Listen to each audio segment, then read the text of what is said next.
Welcome welcome all to the Snail Trail 4x4 podcast. If you like going off-roading in Toyotas, wrenching on Toyotas, camping in Toyotas, and maybe even poking a little bit of fun at Toyotas, and of course, hearing about how fantastic lockers are in Toyotas, then this is the podcast for you. That's right, ladies and germs. My name is Tyler, and joining me again, 2 episodes into our next 400 episodes is Mr. Jimmy Jet. Why are you laughing over there? Are we going to make it to 800 episodes? I don't know. I don't, we'll see. Yeah. I'm always excited whenever you just do another one with me. Right. Are you going to be available this week? Okay, cool. Yeah. It's always kind of on the table. I don't know. Yeah, very much so. Man. Yeah. Today almost didn't happen due to like 4 or 5 different reasons. Right. Yeah. We have a pest control guy coming to the house on tomorrow. And it was already scheduled. And then we were talking about switching days. I'm like, oh no, can we switch the pest control guy to show up? Mm-hmm. Getting rid of all those black widows, hopefully. Yeah. Nice. Well, I was thinking, if we end up, getting a divorce, then we could always do like a reunion tour. Like What's Their Faces did. I don't know Brain what fart. you're talking about. Oh, I can't think of it. The secretary's going to kill me for not being able to think of this. It's some murder mystery podcast. No, it's a band. It's a band, an old timer band that did a ton of albums, and they all were like sleeping together and had breakups. Fleetwood Mac. Yes, that's what it is. I knew it by sleeping together. Yes, exactly. So after we get a divorce, then we can come back together, get back together, sleep together again, and then do some more podcasts. Oh, cuddle couch. I'm burning that as soon as we get divorced. No, like the brown couch from college. I'll tell you that story off air. Okay, sounds good. Anyways, welcome to this podcast, everybody. Yeah, how's it going? It's going good, man. Happy Monday to everybody. This Happy is Memorial Day. Memorial Day. That's right. Yeah. So hopefully everybody's having a safe weekend. Hopefully you guys are all out still enjoying the weekend and you're not back yet into regular peasant life. Hopefully you get back in that tomorrow, which will be today when you're listening to it. But it's tomorrow according to the schedule, which was way in the future from when we recorded. Does that make sense? Confusing. No. Good. Glad I've lost everybody now. Yeah. No, man. Yeah. Hopefully everybody's enjoying the long 3-day weekend. It's kind of the kickoff of summer camping and the summer camping season, at least here in Northern California. I know there's a lot of places in the country as well. So it kicks off kind of beginning of June as well. So is there really a camping season, or can it just all be camping? Do you have to have a season for it? I mean, for me, no, but however other people label it. Okay. So I don't like to live under labels, Jimmy. Right. Neither do I, actually. Uh-huh. I have had a few fun arguments with the assistant about that. Oh, really? Yeah. About labels or? Yeah. Like what color are you? What's your Myers-Briggs numbers, or letters and stuff. Yeah. Yeah. Like you can't put me in a box. Yeah. It has to be a big box. Really big box so I can run around and play. That's funny. No, yeah. I don't know. We're getting ready for the summer season then. How's that summer season? Yeah, summer wheeling season. The summer wheeling season. That's correct. Except I'm not going to have a rig to go wheeling with for a while still. So. Yeah. So I have a Bronco though. That's true. You can take the Bronco on the Rubicon. That is true. Especially with the 37s. Yeah. I just need maybe a couple skid plates. I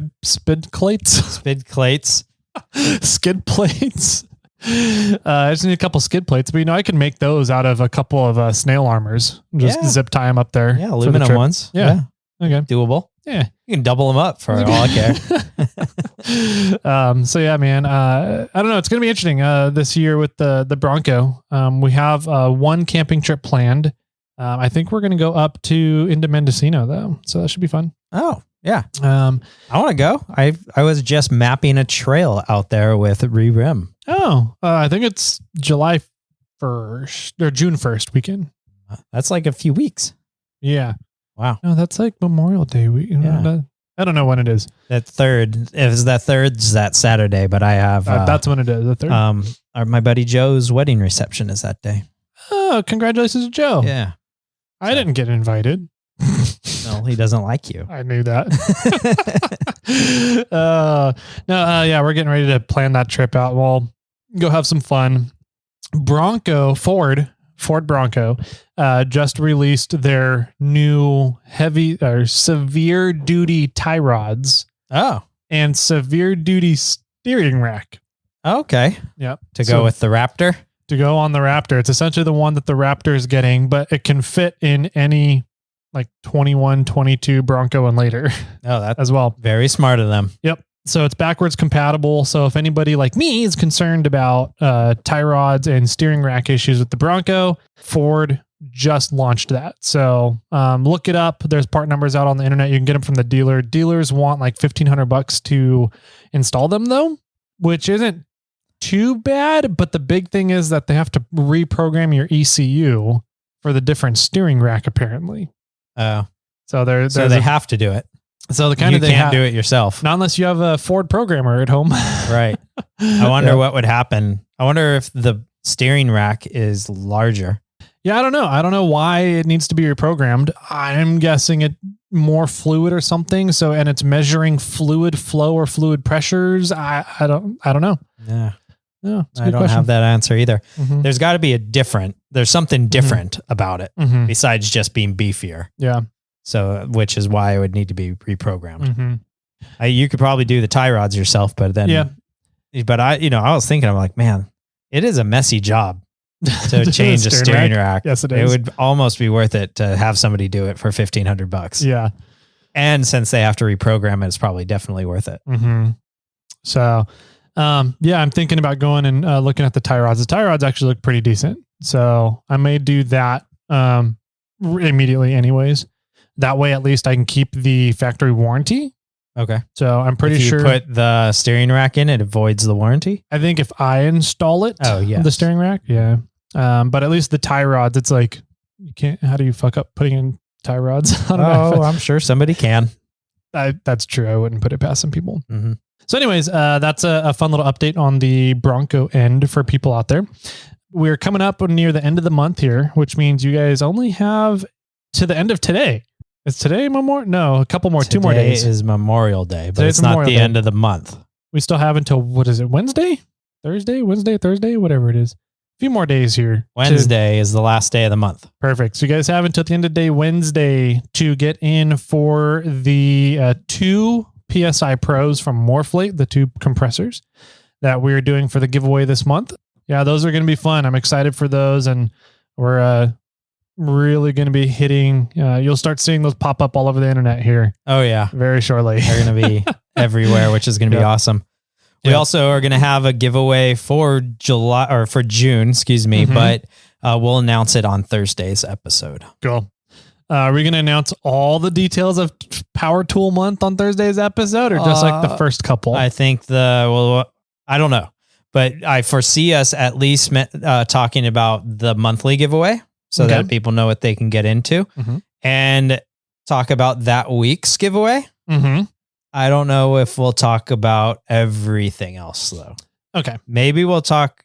Maybe what the items are. See. That way people know what they have to look forward to winning. I think we're going to have something going on that they will understand. But I don't know if we want to just divulge everything at the start. That's true. That's like, you got to play hard to get sometimes. Exactly. Okay. Which I've never learned. You've never learned how to do that? No. You're easy. Yeah, I am. Yes. Anyways, I just had a flashback to the conversation that you just had with MFR Ryan. That we were going to talk about the brown couch. Oh, the brown couch. I thought that was off air. It is off air. Okay. We're not allowed to talk about the brown couch. Okay. Anyways, yeah, man. So that giveaway for next month is going to be talked about here in Thursday's episode, and most of some things that are going on for Tool Month. We have the reviews giveaway going on. Once we reach 750 reviews over on Apple Podcasts, formerly known as iTunes. It's kind of like Prince. You go over there, leave as many reviews as you want to, as you can. You just have to remember what your username is and listen to the podcast when we draw a winner. Right. Well, this episode's coming out on Memorial Day, and we said that we would have give everybody till Memorial Day. Yeah. So I think if we don't hear from username already taken 69420 by the time we record for Thursday, which is after Memorial Day, Joe Z will win the winch. Yeah. That's exciting. Yes. That's going to be cool to give away a winch, man. Yeah, absolutely. And I'm throwing this out there. You can feel free to shoot it down. But I think once the winch is given away, all the 6-string trucker and the other person, I can't recall the name of the other one. It's in the show notes. Yeah. I think all of them get wiped. If you haven't responded by then, we're starting new. Going up from 500 to 750 every 50 reviews. We're giving away a swag pack. We'll continue to do that all the way up to 750 where we're giving away the Yokohama tires. Thank you, Yokohama. But if you haven't responded to us by Memorial Day and you're a previous winner, we're just washing our hands of it. Sounds good. Okay. I like it. I'm glad you agree. Yeah. I'm tired of tracking it. Yeah. There's got to be like, what is statute limitations for podcasts? Yeah. There you go. Oh, man. So, yeah, that's going to be really cool. Thank you, Yokohama. The cool thing about it is they're really leaving it pretty open-ended as to which tires you want to get. Yes. It's going to be really neat to give away a set of tires next. So, yeah, that's awesome. Yeah. Winch update. I talked about in the last episode. We're going to be working a group deal with Super Winch. So if people are interested in that, get in contact with me. And as I get pricing information, which I may have all pricing information set by the time this episode releases, I will get back in contact with everybody and see who's confirmed for getting in for the group buy. So excellent. Yep. Another piece of information is just a simple reminder that we're going to be down in, I don't know, is it technically Elk Grove? I don't think it's Elk Grove that far down, somewhere off of Powerline. With Lawless Corey and hanging out with him for Flex Tool show on July 15th. I need to write down the location of the spot. All right, got it. Fasteners Inc. Tool Outlet. Perfect. That's the name of the spot. So I'm going to write that down so I don't forget about it. I always have to look it up. So we're going to be out there I'm going to be out there, and Lawless Corey's going to be out there on July 15th. So if you guys are interested in some power tools or possibly interested in some tacos, come up by and say hi. Yep. I know last time he did one of these with a CST, California Service Tools. Yeah. And they had some pretty good tacos going on that day. Yeah, they did. Yeah, they did. Any other updates for everybody out there? For Monday's episode here? No, I don't think so. Okay. Then without further ado, we'll get on right over to today's campfire discussion. We've got a couple of fun little news articles, I think, to talk about, and then maybe some other things. So grab your favorite drinks, grab some popcorn, grab some nachos, my favorite, and we'll be right on back with today's campfire discussion. Are you tired of landing in potholes and bouncing off obstacles? To play at your full potential, correctly tuned coilovers allow you to float over the rocks and gain more traction. At 4-Wheel Underground, our full suspension systems include custom-tuned coilovers for your specific application. To learn more, visit 4wheelunderground.com.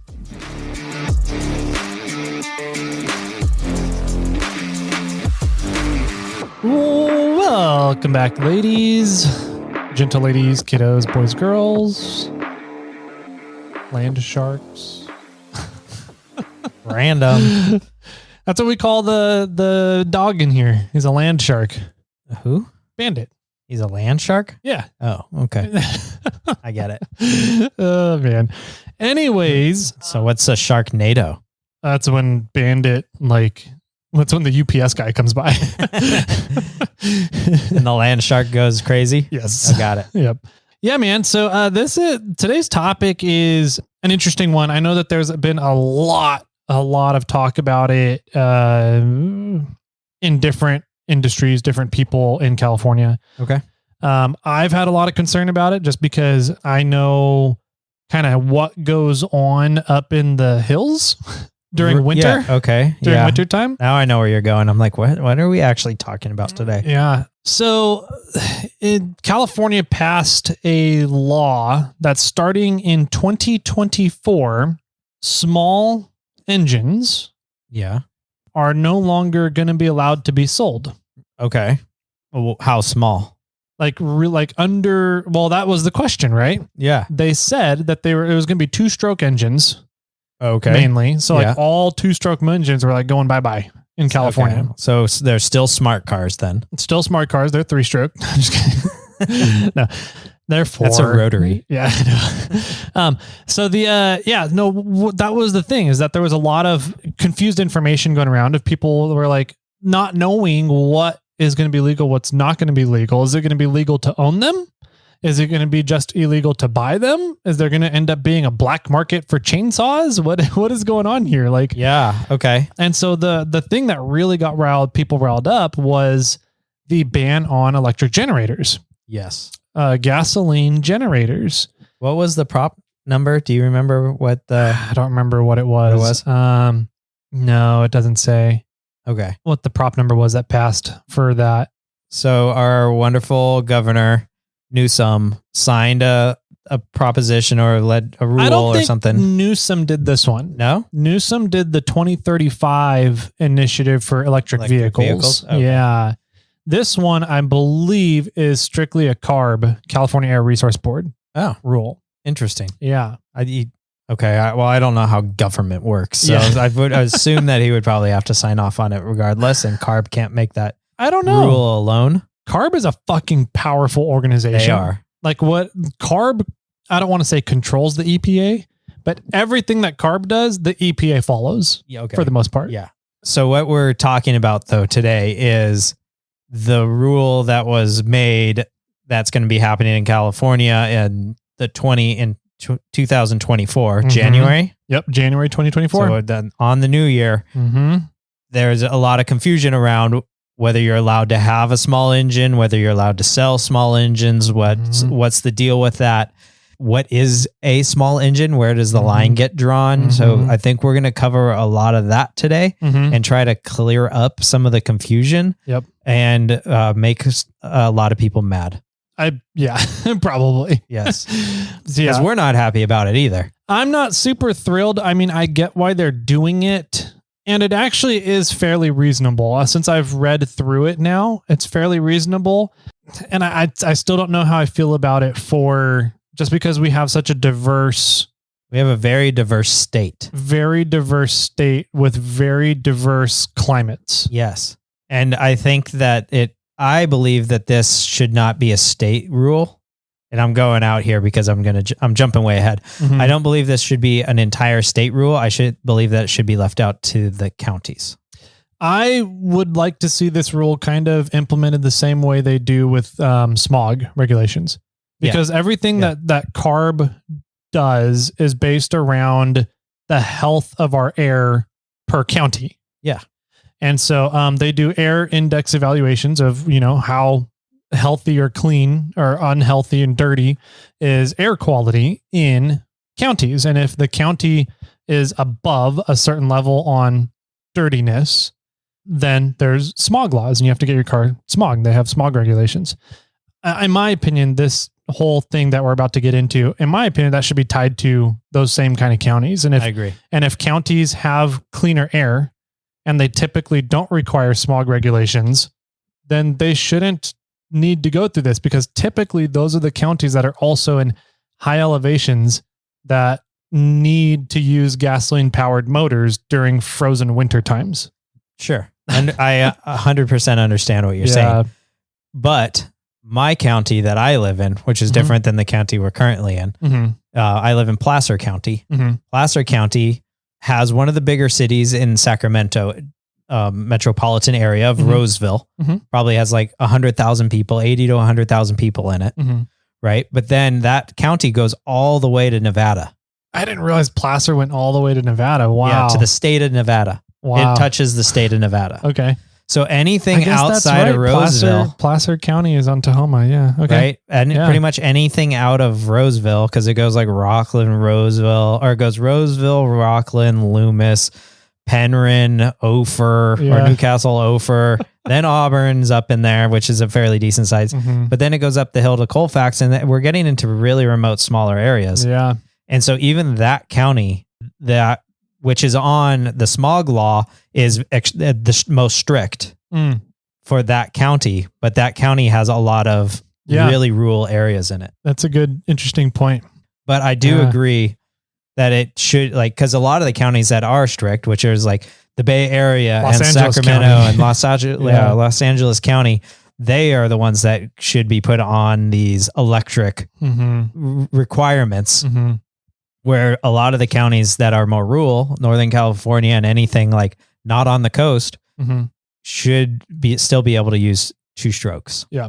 So I agree. I think that it's, I don't know. And it's going to be a little far-fetched. Let's get into what this is here. Let's go down the line. Yeah. So does it clarify what an engine is? Like, or what is a small engine? It does. Okay. Yes. So let me just go off of this first. No, I like that. Let's go into what it is first. What are they defining as a small engine? So what they're calling this, which is what also caused another big piece of confusion. Yes, very much. They're calling it small off-road engines. Right. Small off-road engines ban. Yes, ban. And so like, what? Are you talking about side-by-sides? What are you talking about here? Wishful thinking, Tyler. I was trying. No, and so literally too many CCs. It has nothing to do with off-road vehicles at all.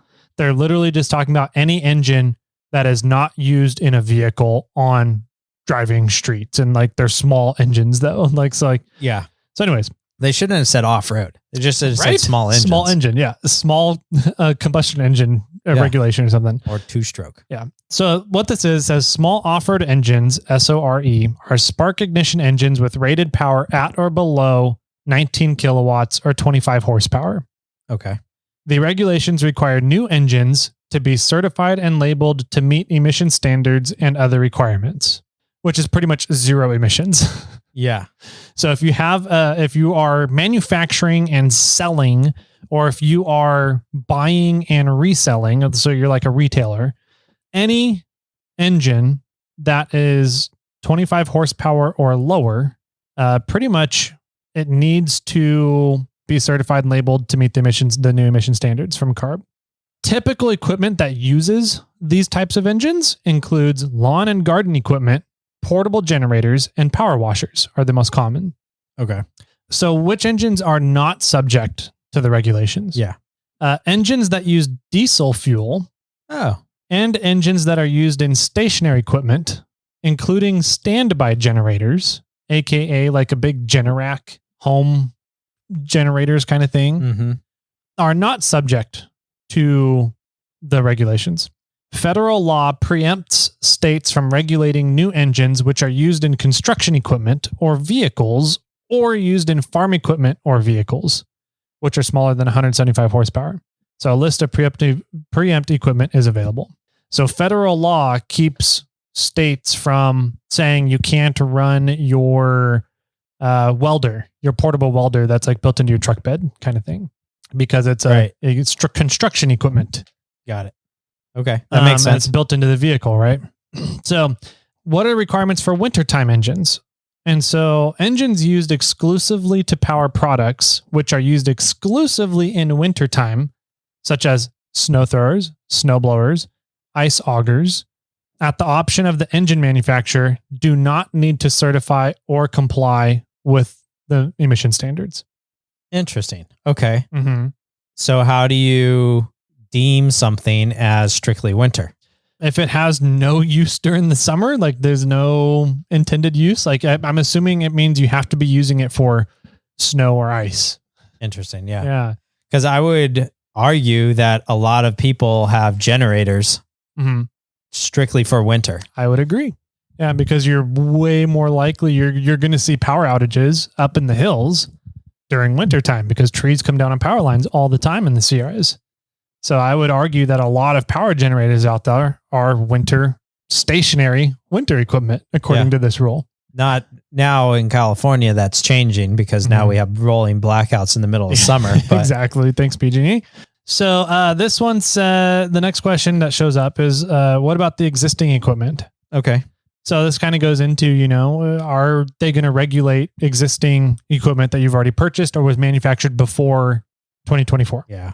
My guess is the answer is no. No, correct. If you already have it, you already got it. Yep, you already got it. They're not going to come after you. They're not going to do anything. So bird walk tangent here. Mm-hmm. Didn't the government or California make a rule that at some point you're not allowed to have a gasoline vehicle on the road? Didn't they just make that rule? Not on the road, I don't think. Okay. I know that it was. They made like by 2032, they're no longer allowed to sell gas vehicles. But I thought that they they said at some point, and I'll double check I'll look this up. But that no vehicles on the road. Yeah, I think they put a hard cap on that. Interesting. Which to me is interesting because I feel that they eventually would do it for that. Yeah. But so I could be wrong. Don't trust me at that because I'll need to find those facts before. But that's my concern. At some point they'll be like, you're not allowed to use this anymore. Yeah. I just foresee that happening. Yeah. Which seems odd because what would eventually happen is they would just wear out and break down and you would have to replace it and you would not be able to replace it with another gas. You'd have to replace it with an electric. Yep. And I foresee that eventually happening with automobiles where, these automobiles are so old that they're not worth fixing, like Cuba or something. Yeah. And now you got to get electric ones. Yeah. And I also, in regards to automobiles, which now is an even longer bird walk, I see if and when electric vehicles are able to continue and or be in their rightful place. I don't know how you want to go down that hole, but anyways, I see the price of gas skyrocketing. I do too. And it'll eventually drive everybody out of that market. I agree to an extent. I think that we're going to go down that road in either the near future or foreseeable future, but I think either way, it's going to go down that road. What is really interesting though is partially because of this, I also went down a little bit of a rabbit hole looking into Toyota's hydrogen systems. Yeah, which is interesting. And their internal combustion hydrogen systems, which do nothing but produce water vapor as an emission. And so that's super, super interesting. And they're claiming some pretty phenomenal horsepower and torque numbers from a zero emission vehicle. And you still get that rumble of an engine. Yeah. It's still a combustion engine. It's still internal combustion. Yeah. It just it's not using gasoline. It's using hydrogen and the output is water vapor. Water vapor. Yeah. So it'll be really interesting to see them if they can really bring that to mainstream before we get all these regulations that say no more internal combustion. Yeah. I have a friend who's a lobbyist for hydrogen. Oh, really? Yeah. That'd be cool. We should get him on. Yeah, that'd be fun. All right. I'll work on that. Okay. So anyways, they're not going to go after you for stuff you already own. And here's where I have problems with it. There's a lot of regulations that I'm okay with so long as they are, it's an even board to implement, right? Okay. Everybody's on the same page. Everybody has to deal with it. So if you make less than $50,000, then you're allowed to use gas engines. Right. Yeah. So here's the part that I have problems with this. What about equipment for emergency response? Because when I was doing my chainsaw class, I asked the instructors, I was like, how is the two-stroke engine motor ban going to impact CAL FIRE and Forest Service moving forward for, fire lines and issues? And the answer is, And the answer was, essentially they were like, well, we haven't heard anything about it, but I'm not giving up my gas chainsaw was what I heard from both the higher ups there. Sure. And I was like, okay, interesting. And so there's specifically this part written into these regulations that says, pursuant to Title 13, California Code of Regulations, Section 22403F, fire and police departments and other entities that specialize in emergency response may purchase emergency equipment powered by a non-California certified engine only when such equipment with a California certified engine is not available. A request to purchase emergency equipment powered by non-California certified engine must be submitted for approval to the executive officer. So I need to become search and rescue. You need to become volunteer for search and rescue, and then you can put in a request to purchase out-of-state engines. How many of those would equal more horsepower than Bobcat has? Probably half of one. Well, it's 20. Yeah, 25 is the limit. Yeah. Right. So funny. I don't know. I'm like, this kind of goes in line, in my opinion, with like the handgun roster in California. Sure. Like they're leaving a big wide open loophole. Yeah. For people to still get quote unquote illegal engines. Yeah. I mean, so we could have so-and-so buy us an engine or, a chainsaw or a generator, and then I buy it off of them. Mm-hmm. Yep. And so it's just going to create kind of a black market, I think, for small engines by leaving this loophole in here that says emergency response is allowed to get them now. Yeah. I do think that emergency response, for the most part, should have the best equipment possible that they can have.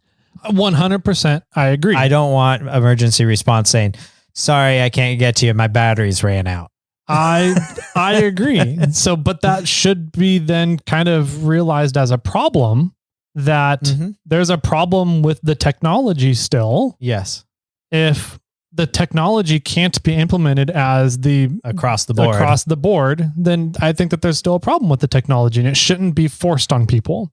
Now, if people want to be incentivized to go and get that technology and get it instead of their gas chainsaws or whatever, or power washers or leaf blowers, I think they just need to delete leaf blowers altogether. But I used mine the other day. Threw a bunch of dust at my neighbor. Nice. Good job. And like, if they wanted to incentivize people to do it and reward people for going the route they want them to go, then cool, do that. But by kind of making a unilateral, that's what I was thinking of, a non-unilateral implementation of it means that there is still things wrong with it. Yes. And there's shortfalls to the technology. So you shouldn't be making everybody who may fall into those categories that depends on those to stay alive during winter time. You shouldn't be enforcing it on them as well. Yeah, I agree. I do think there's a level that, I don't know. I think it goes back to like cities, right? It's like people in the Bay Area and people in LA, county or whatever, or LA, general population of LA, they don't really need gas powered leaf blowers, weed eaters, and chainsaws. There may be some people, there's probably few people that do. Right. Just the other day, after walking the mini assistant to school, I was walking home and I saw a lawn care guy chainsawing down a branch, and it was with a gas powered chainsaw. And I'm like, he could use an electric one. He probably doesn't need it. He doesn't have one, but he doesn't need to have a gas powered one. No. Yeah, I would agree. But there are people that do. Yeah. And I know that's your argument, right? That is the argument over this entire whatever is it that's ruling. Yeah. So you're arguing because, well, if emergency services needs gas powered, then you can't enforce this on everybody. Yeah. I do feel that though. I feel that I don't know how to do it, but I do feel like, hey, you guys down there in San Francisco and LA, you guys don't need this. But we up here in the mountains do. Yeah. And so if somebody could figure out how to write that into this ruling, right, then it would probably make a lot more sense for people. And I feel like in order to do that, you would have to go off of like, what's the average life of a chainsaw? 10, 15 years, 20 years? I don't know what it would be. What is the average life of small off-road engines? Yeah, right. And then write it. And I think the life of a chainsaw is longer than the life of a weed eater. Yeah, probably. I bet people would be like, this weed eater's old. I need a new one. Yeah, probably. But like maybe it could be written in by looking at the average climate of that area over a 10-year span or whatever. And if the average drops below a certain point, then this regulation shouldn't be enforced for that area. I don't know how to write it, but yeah, I don't. But it shouldn't be a statewide unilateral push, in my opinion. Agree. So here's some of the things. Some of the small off-road engines, I don't know. I just can't get over that name. Priuses. The Priuses, yeah. Used in the following equipment are subject to CARB's regulations. Yeah. Chainsaws less than 45 cc's. 45 cc. Uh-huh. Wow. So that's like my Poulan. My Poulan is a 42 cc. So you can still have, no, that needs to be an electric. That would have to be electric, yep. But if you get a larger than 42 cc, you can have it still be larger than 45. 45, it can be gas. It can still be gas. So your new Echo Mm-hmm. can still be gas. Yep. So it sounds like nobody's going to get these little chainsaws anymore. I think Well, very basic 18 homeowners that need to chop down limbs off their cherry trees, they might get one. Yep. Okay. So it sounds like exactly anything that's like an 18-inch bar or lower, you're probably just going to have to be forced to get an electric chainsaw. However, with that being said, the electric 60 volt chainsaw stuff and the 48 volt and stuff that's coming out right now, they're pretty fucking awesome. They are. Yeah. So, my only concern is that it just doesn't run very long. Exactly. That's the big thing. So you really need to be down in a place with electrical infrastructure in order to use them correctly. Correct, yeah. Right. All right. So 45 cc chainsaws and less. Mm-hmm. Edgers. Are these all 45 cc? This one does not. The chainsaw is the only one with the 45 cc or less. Okay. It sounds like everything else is going to follow the 25 horsepower rule. Right. Because I don't think there's an edger that has more than 25 horsepower. I would agree. That's a pretty badass edger. So edgers, hedge trimmers, lawn mowers, leaf blowers, log splitters. Wait, back up. Lawnmowers? Mm-hmm. Like all lawnmowers. There's not a rule on lawnmower. Anything 25 horsepower and lower, supposedly. Wow. Yep. So that means lawnmowers are going to have to go to 26 horsepower. To 26 horsepower or electric. Yeah. Log splitters, portable generators, pressure washers, riding lawnmowers, and string trimmers. I don't know what a string trimmer is. I think it's a weed whacker. A weed whacker? Okay, that makes sense. Yeah, that's the explicit kind of list right now. And this is something I got off of CARB's website. This is actually all sent to me from Battery Ryan. Okay. Mm-hmm. So who works for CARB, and he's a huge time off-roader and gearhead. We've had him on the show before. So we did battery talk with him, but he sent me all this because I was like, dude, I'm so confused about all this. What is going on? Can we not buy chainsaws? What is, so he sent me all this information and it was eye-opening. Yeah. And I think it's interesting that there's a limit on chainsaws, but no limit on riding lawnmowers. Mm-hmm. Riding lawnmowers are more than 25 horsepower. Oh, are they? So I would imagine, I'm sure. I would imagine like if they are, then they're exempt from the ruling. Okay. And anything under 25 horsepower would have to adhere to it. I don't know. That'd be my guess. Yeah. I can't imagine them trying to mow golf courses with electric lawnmowers. Like, yeah. Hold on. I need to change my battery pack. Right. Yeah. I don't even think I can mow my yard. Yeah. Where I'm moving with an electric lawnmower. Yeah. I don't know. I mowed that the other day and it took me like an hour and a half. Oh, wow. The whole entire property. Yeah.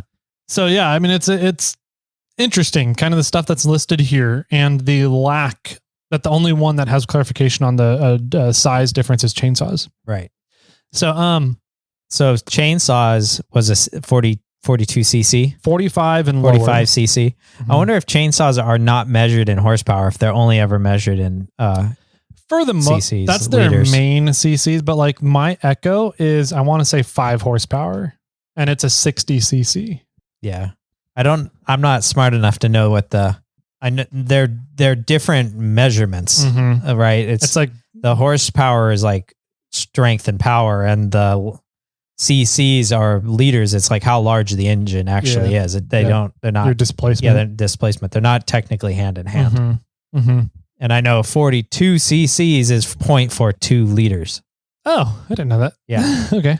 Right. So it's, a 42 cc. It's not even a 1 liter engine. Yeah. So, all right. So used in the following equipment So small off-road engines used in the following equipment are not subject to the current to the regulations that are coming in 2024. Okay. Air compressors. So like if you have a gas-powered air compressor, it won't be Interesting. there. Okay. Blade-capable brush cutters or clearing saws greater than 40 cc's. I'm not entirely sure what that is. I'm not sure either. I'm like, but that's there you some go. big hedge trimmers. I don't know what that is. Okay. Yeah. A chainsaw, 45 cc's or larger. Wood chippers. Okay. Light towers. Pumps. I'm guessing water pumps. Yeah. Greater than 40 cc's. Saws. That's would. If I have to have an electric pump, well, I guess I do. I don't have a gas pump right now. I have an electric pump right now. Yeah. But it's running off the grid. And so when the grid goes down, your well goes out, you lose your water too. Yeah. So saws for concrete masonry stuff is exempt. Shredders and grinders are exempt. Stationary generators. So like that's like your home Generac 10 kilowatt systems. I wonder if you made your portable generator stationary. That's what I'm wondering. Like, how do you define stationary versus portable generator? That's one of my questions. It doesn't have wheels on it. I know, right? I have it bolted or welded to the ground or something. Yeah, like, it's bolted down right here. Yeah. Stump grinders and welders are exempt. Other equipment not subject to regulations are equipment with engines that use diesel fuel. So diesel generators, power washers, pumps, riding mowers, stationary equipment, and equipment with LSI engines greater than 1 liter. I don't know what LSI. So anyways, that's kind of the quick nitty gritty layman's terms of what these 2024 regulations are coming in. Like I said, reading through all that, I'm like, okay, I feel a lot better about the chainsaws. Like it's pretty easy and relatively easy to attain a chainsaw bigger than 45 cc's. Correct. Yeah. And in my opinion, if you live up in the mountains during winter, you really need to have a bigger chainsaw because you're going to be dealing with bigger trees. Yeah. So you're not going to be, if you live up there, you're not going to be buying smaller saws to begin with, right? For the most part. Well, yeah. I mean, you might, but yeah, you're like, this is my hedging chainsaw and this is my felling chainsaw. Yeah, my limbing versus felling. Yeah, for sure. But so I wasn't too concerned. I'm like, okay, well, if most people up there are already buying bigger chainsaws to begin with, so they're not really going to be impacted on the chainsaw front. No, I agree. And you can also change bar sizes, which I'm kind of like, so I'll just buy a bigger chainsaw and put a smaller bar on it. Get a 60 or 90 cc chainsaw and put a little 10-inch bar on it. That'd be funny. Be up there with one hand going with this tiny bar. Yep. So yeah, I'm not too concerned about the chainsaw thing now. No, at least in that ruling. So, I think that the concern is generators now. That's my big concern. It was my secondary big concern is the power generators. And so with them making a distinction between not necessarily how many cc's the engine puts out or how many things puts out, whether it's portable or stationary, that I'm more curious about. How are they defining those two terms? Yeah. And it's not like they're going to come after you if you have it. Yeah. It's just you're not going to be able to buy it. And so really the question is, what are they going to sell as a stationary item? Right? Because they're not, if you have it, they're not coming after you. That's true. Right. They're going after the manufacturers. They're going after the manufacturers. The manufacturer's not allowed to sell it. True. So is the manufacturer just going to take wheels off of some of their portable ones and claim them as stationary generators? Sell ground clamps that you auger into the ground or something? Yeah, that's how the ground works. Yeah. Yeah, I don't know. That's a good question, right? But like I think my concern about the power generators is really going to come down to how do they define the portable versus stationary? Yeah. I know that my parents, when they remodeled my old house, they bought a generator, but it's a propane generator. Oh yeah, see, and that's good. You can have a propane generator just fine. And so they can connect in line in the house. They can connect the generator and it'll run some small things within the house. They even have it specifically wired to like only run the refrigerator and only run. They have like a portable air conditioner thing in their yard or not in the yard, in their master bedroom. And it runs all the LEDs in the master bedroom. And so it can run a few, and I want to say it's plumbed to the well so they can get water. Yeah. And the thought there is normally where we live, we don't have power outages during the winter. We have power outages during the summer. Yeah. And so they want to have lights and stay cool. Yeah. And keep the food alive. Keep the food, from going rotting and spoiling. I'm kind of concerned about, power generator still on this ruling. I think everything else kind of makes sense. I don't think those other items are really necessary for people. I mean, if like a log splitter, it makes life easy, but you should have a wood splitting axe. And if you have a chainsaw, you can cut stuff up. Mm-hmm. So like there's other stuff, and I think leaf blowers need to die anyways. So you don't need a leaf blower. So I don't know. There's other, really the portable generator is the only one I'm kind of concerned about now for mountain towns and the well-being of people during wintertime. Agreed. I also feel that a lot of those unless you're in the landscaping industry, mm-hmm. I think an electric weed whacker, what do they call them? String trimmers. Yeah. Or hedge trimmers, or a lawnmower, or a leaf blower. Mm-hmm. I think the electric ones are perfect for just around the house. Mm-hmm. Yep. I agree. I have a slight concern about the lawnmower because I have more land, mm-hmm. but people living in Sacramento or in the Bay Area have, a quarter acre, third of an acre, half an acre. Some places, in San Francisco, Los Gatos or whatever have acres, but unless you're having, if you have a big chunk of property, I think they should limit it by riding mowers, right? If you have a push mower, mm-hmm. it should probably be electric, but if you have a riding mower, you can still run gas. I think that would be a fair distinction. Because there's a point at when you just like, I have so much land or so much that I need to mow that I'm going to have a riding mower. Yeah. Like I don't want to push mow all that. Yeah. Right. And that's where they should draw that line. Yeah. You're walking 5 miles to mow your land on a push mower. Right. It's like, that ain't going to happen. Yeah, seriously. But if those people that have like a little patch of grass in their backyard that have like a push mower that they run for 5 minutes, mm-hmm. Because I just mowed the assistance lawn in the backyard there in our backyard. The patch lawn's like 10 by 20, 10 by 15. No, not even. I bet it's like 6 by 15. Yeah. That's like what my front yard is. And I have it's actually a pretty neat little thing. It's a string trimmer. Yeah. A weed whacker that has like a rolling base you can clip it into turning it into a light duty lawnmower. Yeah. And it just essentially mulches. There's no catch thing for the grass, but it's great. You plug it into an electrical cord, plugs into the house, and then you mow your front yard and you don't have to empty the bag of grass at all. And it's super quiet, and it sets up and takes down super easy. And then when it's done, you can pull the trimmer out and edge your yard with it. Right.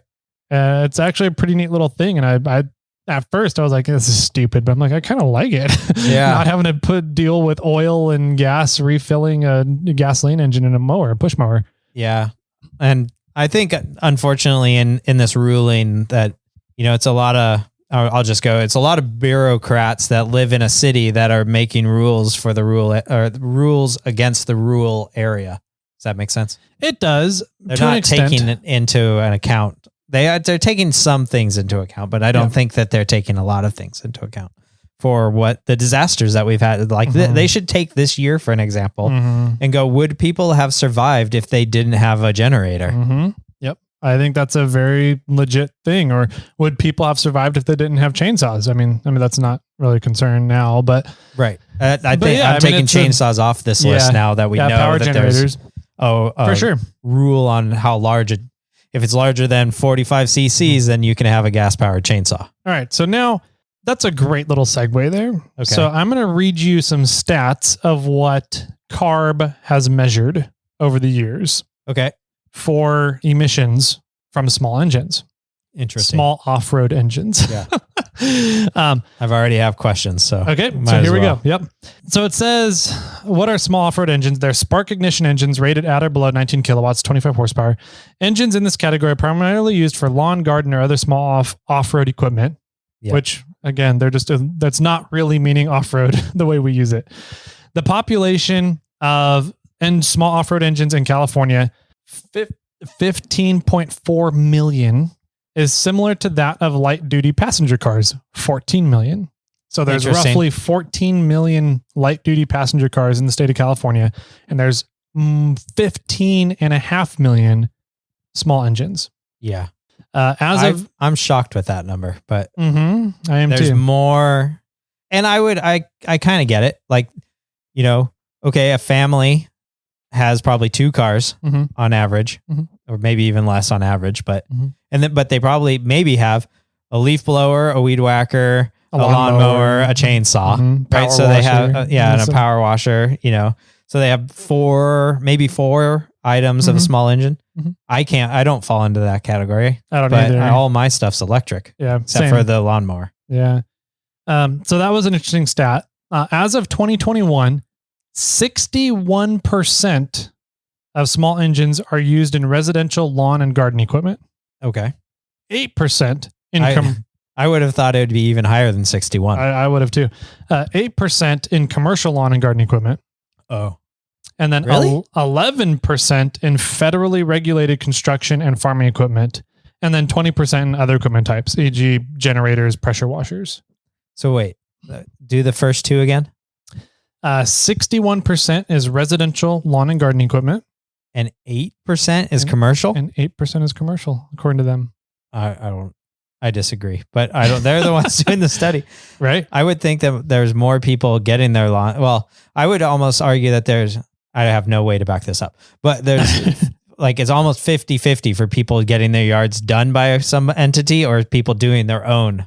That's a good question. I've never really thought about that stat before. Like, what is the percentage of people, doing their own yard work versus hiring somebody, a commercial landscaper, to come in? If you were to think about it, would you say would it be 75-25 of people doing their own work to having a landscaper come in?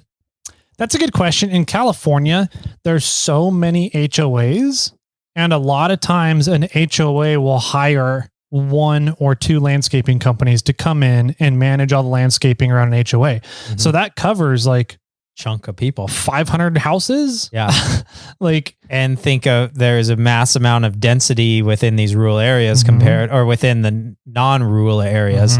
There's a lot of people there that are probably, rather have some guy come by and mow their lawn instead of them doing it. Where out in the country, you're like, no, I'll just drive my lawnmower around my acre or whatever. So I listen to some off-road podcasts. Yeah, exactly. I don't know. I don't know if it's as high as 50-50, but I would maybe go 75-25. I don't even know. I don't even. Do you think that it's 8% is commercial? That seems way low. That seems low. That's what I'm arguing. That's what seems low to me. Yeah. I think. So 8%, if it's 60%, I would think that it would be at least, I don't know, if 20 to 30% commercial. That would be my guess, and that's just machines owned, right? So that's engines owned. Okay. So that's how many engines are owned by these different entities. Well, then I'm now going backwards, because though the commercial entity does a lot of people's work, they only own a few amount of engines. And that's what I think the stat is about. Their few amount of engines can do a lot of people's work. I think that's what the stat is about. Yeah. So it's population, not usage. Yeah. Got it. The next stat is usage. Okay. While is commercial higher? While commercial lawn and garden equipment are only 8% of the population, they account for over 20% of the emissions from small engines during summer. That's right. Well, we said it was. That's okay. Yeah. You knew that stat before I started. I didn't put those 2 together though until you mentioned the difference between population, and that's really what we're looking at. Okay. So, yes. So even though commercial, so really because of that. So what is 20%? It goes from 8% usage to 20% of the 8% population to 20% emissions output. So what is the residential? Does it show the residential? Residential goes from 61% of the population to 33% of the output. Right. Yep. So what they need to do is they need to ban it for commercial use only. That's kind of where I'm getting. Yeah. Okay. It goes on. It says today operating a commercial lawnmower, and this is some more stats that kind of blew me away. I didn't realize it was this bad. Operating a commercial lawnmower for 1 hour emits as much smog forming pollution as driving a new passenger vehicle 300 miles. Wow. Yeah. Is that I wonder what they can classify that as for a new lawnmower. Is it a 2-stroke? I'm guessing, yeah. Because my riding lawnmower is 4-stroke. Yeah. But does it have a catalytic converter or EGR or any of that stuff? Yeah. So I think that's the big part that makes vehicles. Agreed. I understand that. But I would also, but a 2-stroke probably puts out more emissions than a 4-stroke. Fair. Probably. So that's why I'm curious what they classify a lawnmower in this case. That's about the same distance as driving from Los Angeles to Las Vegas. More than 4 hours of drive time. Yeah. That would be for us to drive to San Francisco and back, and then back to San Francisco. Pretty much. Yep. It's almost 100 miles from Sacramento to San Francisco. Yeah. So 1 hour of lawn mowing time emits more pollutants into the air than over 4 hours of driving time. Wow. So 4 times as much. For a commercial leaf blower, 1 hour of operation emits smog forming pollution comparable to driving a new passenger vehicle about 1,100 miles. Okay. So there's the difference between 4-stroke and 2-stroke. Yep. I think so. Because because I know 2-stroke puts out a lot more emissions than 4-strokes. So that is about the distance from Los Angeles to Denver, Colorado. Jeez. 15 hours of driving, over 15 hours. So 1 hour of using your leaf blower is equal to over 15 hours of driving a vehicle. Emissions wise. Yeah. See, leaf blowers need to go away, Jimmy. Mine's electric. I know. Mine is too. So anyways, those were some of the stats. I was like, man, knowing that stat and how bad that is, and knowing how much of the use is caused by one entity seems like it's a very unfair unilateral push on everybody. Yeah. Yeah, it does. I don't know. I don't have an argument though that would fork the commercial side of landscaping, because there aren't very many of them. They do put a lot of pollutants out, but they use their equipment a lot.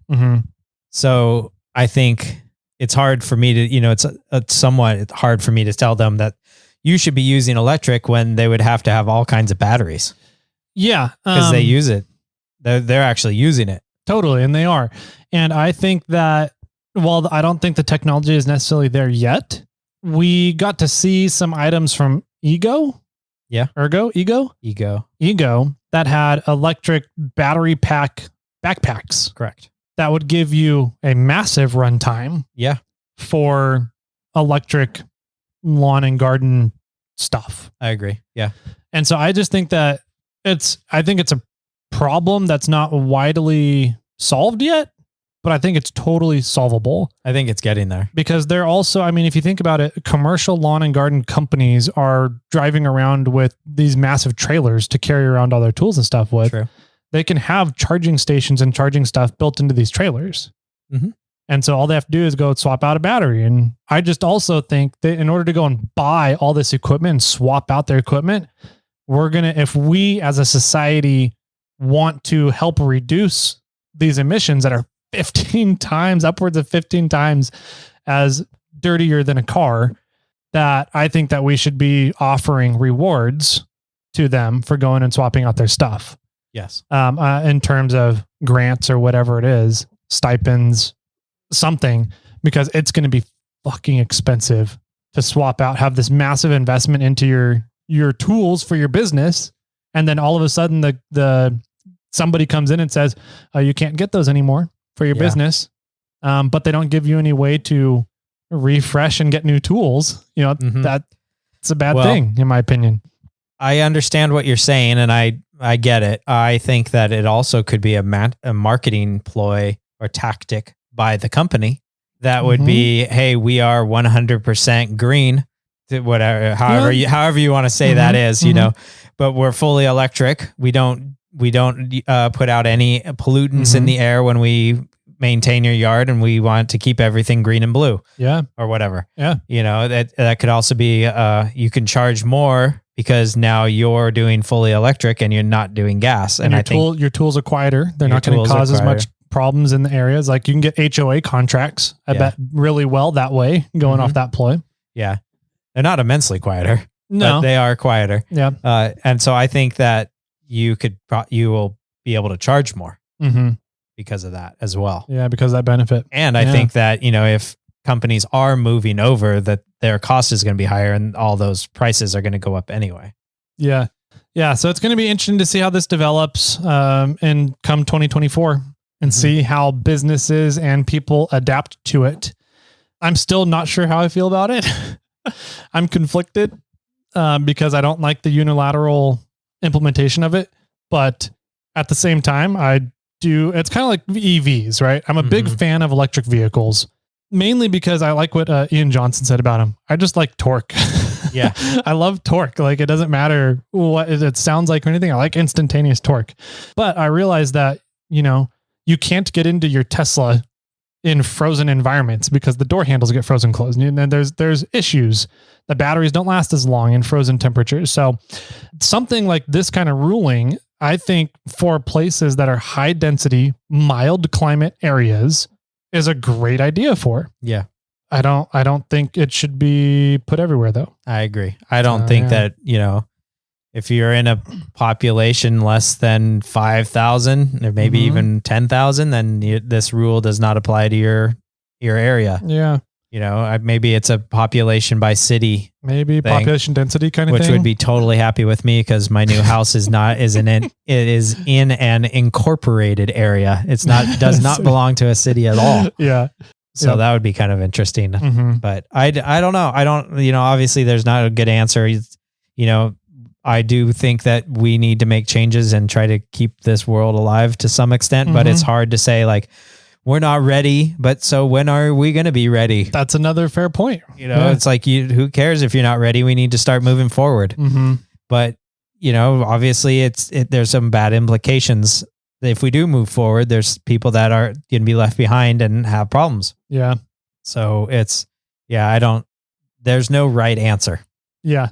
There's no right answer. I think it's a benefit to some extent, but I think that we're missing out on a lot of stuff as well. I think there's a lot of, I agree. Yeah. Well, cool. I hope this helped answer some questions about the 2024 small engine ban coming up in California here. I know that like I said, there's been a lot of weird information out there about it, a lot of bad information, some good information, some really confusing information. So thank you, Ryan, for getting this over to us. And hopefully it sheds some light on what's coming so you guys can prepare and get ready for it out there. If you guys have any questions about it, anything that you're like, we didn't talk about this, send them into us. I'll get them over to Ryan. Ryan can get some answers going and we can get them back to you guys. So yeah, sounds good. You can always email us, Jimmy or Tyler at snailtrail4x4.com. That's probably the easiest way to get those questions over to Ryan. You can find us on Instagram. I'm over at snailtrail4x4. Tyler's over at 4x4 Toyota Tyler. Or you can call in and maybe we can get the voicemails over to Ryan. I don't know how that works. But that phone number is area code 916-345-4744. Cool. I like it. Mr. Jimmy Jet. Yes, sir. You got any final words for everybody out there? I bet there's going to be a huge sale on chainsaws in December. Probably. With that, my friends, keep crawling.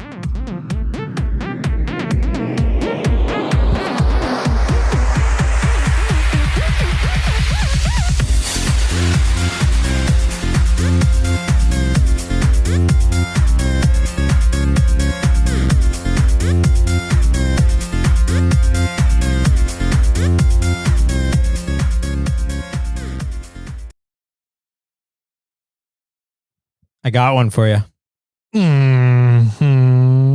So this is the assistant's new favorite joke. Okay. So you know it's bad. What does a chicken say when it sees lettuce? Didn't I tell you this one? I don't know. Did you? What is it? I'm pretty sure I told you this one, but I don't remember what the punchline is. We saw it on Instagram. No, it's not it. Mine was something else. It had to do with a chicken, though. I think, what is it? Chicken sees a salad. Chicken Caesar salad? Yeah. It's its favorite type of lettuce? That's what a chicken says when it sees or when it looks at a lettuce. Chicken sees a salad. Oh. Okay, that's not the one I was thinking of. No, I think yours What is was the one. Why are chickens so funny? I don't want to say it. Because yes, that's the one. It was even better because I saw it being said by like a 3-year-old or something like that. It was completely straight face and then just walked off. Right. I was like, yeah, you sent me that on Instagram. Yes. But the assistant has said that joke for a while. Oh. Before then. Oh, really? Yeah. Oh, okay. Bummer. Yeah. I'm behind and the then times. she saw the lettuce one on like Chicken Good Day or Caesar something. salad? Why? No, I think we saw it on Instagram as well. And she Okay. was laughing. She is From like Chicken Caesar salad? Chicken Caesar salad. Chicken Okay. Caesar salad. Okay. I don't know. She must like chicken jokes or something. She's weird. Yeah, that too.